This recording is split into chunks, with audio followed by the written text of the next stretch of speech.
अब हम देखते हैं सबसे पहले कि जब हम कोई भी प्रोग्राम लिखते हैं सी शार्प में, डॉट नेट के किसी भी फ्रेमवर्क में, किसी भी वर्जन में, तो एक बेसिक स्ट्रक्चर प्रोग्राम का क्या होता है। फॉर एग्जाम्पल, जब आप कोड करते हो तो आप अपने कोड को कितने लॉजिकल ब्लॉक्स में डिवाइड कर सकते हो, या कौन कौन सी स्टेटमेंट्स किस फ्लो में आप लिखना शुरू करते हो। तो अगर आप मेरी स्क्रीन पर देख रहे हो, मैंने 3 सिंपली ब्लॉक्स बनाए हैं जिससे आपको शायद समझने में आसानी होगी।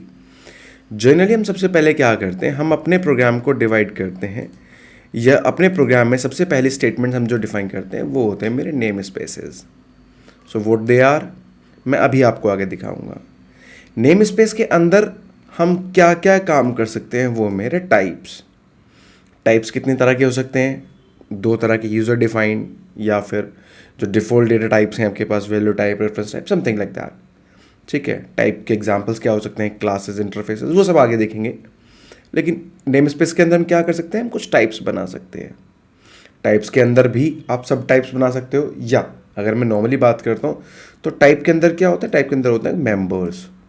जैसे क्या क्या, कोई डेटा मेंबर, वेरिएबल्स आपके, कोई फंक्शंस। तो वो सब चीज़ें आपकी कहाँ आते हैं, वो सब चीज़ें आती हैं आपकी टाइप के अंदर। ये एक बेसिक सिंटेक्स है। अगर इसको फर्दर आप डिवाइड करते हो तो उसके अंदर क्या क्या हो सकते हैं, कि नेम स्पेस के अंदर क्या हो सकते हैं, कि नेम स्पेस के अंदर मेरे दूसरा कोई नेम स्पेस हो सकता है। जैसे एक नेम स्पेस से दूसरा कोई नेम स्पेस उसके अंदर बना सकता हूँ, उसके अंदर टाइप्स भी बना सकता हूँ। तो अगर टाइप्स मुझे बनाने हैं तो टाइप्स के किस किस टाइप के हो सकते हैं, टाइप क्लास हो सकती है, टाइप इंटरफेस हो सकता है, टाइप स्ट्रक्चर हो सकता है, टाइप इनम हो सकता है, और बहुत सारे डिफरेंट टाइप के टाइप्स हो सकते हैं, एब्स्ट्रैक्ट क्लास हो सकती है, बहुत कुछ हो सकता है।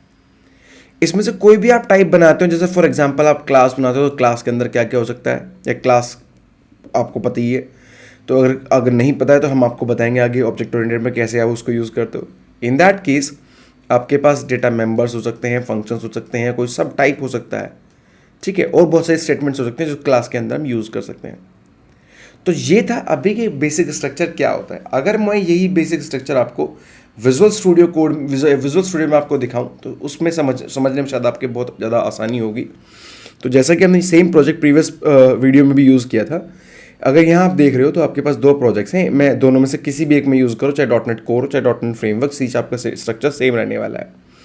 तो ये एक प्रोग्राम फाइल है जिसके अंदर मैंने अभी सबसे पहले यहाँ पे कुछ स्टेटमेंट्स लिखी हुई है। इस स्टेटमेंट्स को हम बोलते हैं यूजिंग स्टेटमेंट्स। ये यूजिंग स्टेटमेंट्स क्या है, ये सारे काम आपने पहले भी बहुत सारी प्रोग्रामिंग लैंग्वेजेस में किए होंगे, चाहे सी में हो, सी प्लस प्लस में हो, जावा में हो, पाइथन में हो। अगर नहीं किए, अगर सी शार्प आपकी पहले प्रोग्रामिंग लैंग्वेज है तो मैं आपको बताता हूँ।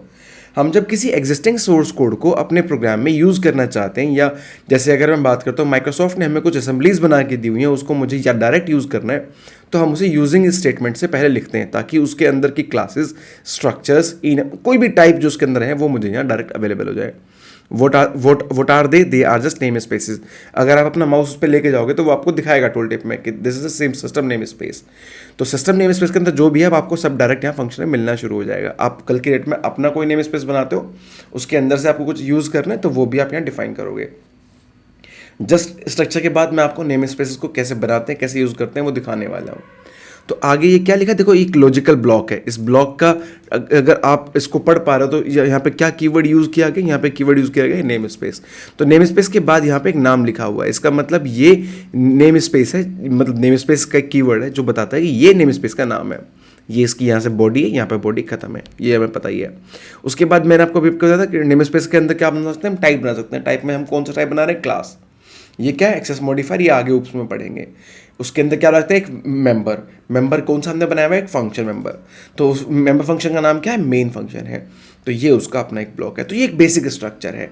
अगर आप कोई भी नया अपना प्रोग्राम बनाते हो, नई सी क्लास बनाते हो, तो उसको भी आप इसी बेसिक स्ट्रक्चर में लिख सकते हो।